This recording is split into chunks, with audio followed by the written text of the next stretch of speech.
Hello, and thank you for choosing Revivenode. Today I'll be teaching you 3 ways on how to install Fabric, both on our version changer, and second is how to update it without using our version changer or even install it, and then the third and final step is how to install it for your client. For the first one, we're going to go ahead and go into the version changer, and then in here, we're going to go into Fabric, and then click the version we want to install.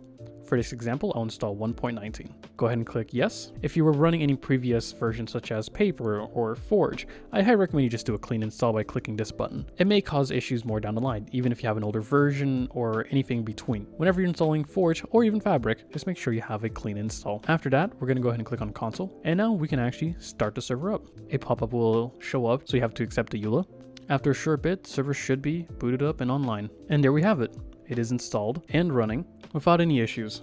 Now that we got that settled, I'm actually going to stop the server, and what we're going to do is go into Fabric, and here we're going to download.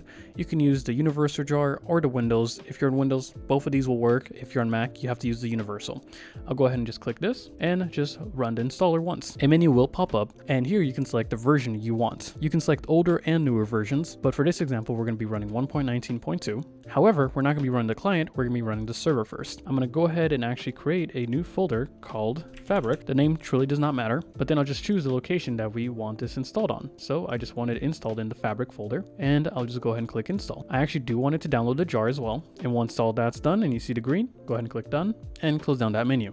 Now we have this folder. What we're going to do is open it up, and in here you're going to see the following files. In order for it to run properly with our panel, and you want to keep everything default, just do the following steps and it will work flawlessly. First thing is what you want to do is run the Fabric server jar once, and then you can just close it down. What you're going to see is a couple files being loaded up. We truly don't need a Fabric loader. I'm just going to delete that, but all we really need is this file right here. I'm going to go ahead and open with Notepad++, and in here you're going to see this. Basically what this is Fabric running its custom jar and then running the Minecraft jar right after. It needs its own jar, but then it needs to be run off another jar, which is the Minecraft jar. So what we're going to do is actually rename the Minecraft jar into vanilla. You can go ahead and just click save and just close that down. Next thing we're going to do is look for the file called silver.jar, and then we're going to rename it to vanilla as well. Make sure the names do match. And then after that, we can rename the Fabric launcher jar into just server.jar. This is ensuring that it's going to run without any problems and you don't have to do any configuration later down the line when you upload it to the panel. We're going to go ahead and click new,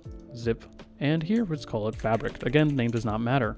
Grab all these files except for the zip and just upload them all into our zip folder. After which we'll go back into the browser, and here we'll go into file manager and upload the zip that we just made into the file manager. So all we gotta do is that, give it time to fully upload, and then we can locate the fabric.zip and then just unarchive it. And that's all the steps you need to do to update or even upload your own Fabric version. We're going to do one final step, and for this one, we're going to go back into the desktop, and we can actually just delete this, and we're going to run again that jar we downloaded, or even the execution file.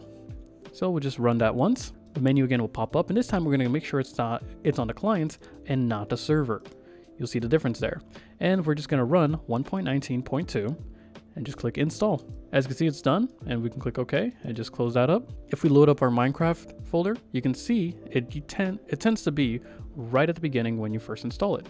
So I have Fabric 1.19.2, and we can actually click play. However, that is all the steps required in order to install, update, and install the client version of Fabric. Hopefully this video was informative, and if you'd like to see any more content, please let us know in the comment section. Other than that, we hope you have an amazing day, and thank you for choosing Revivenode.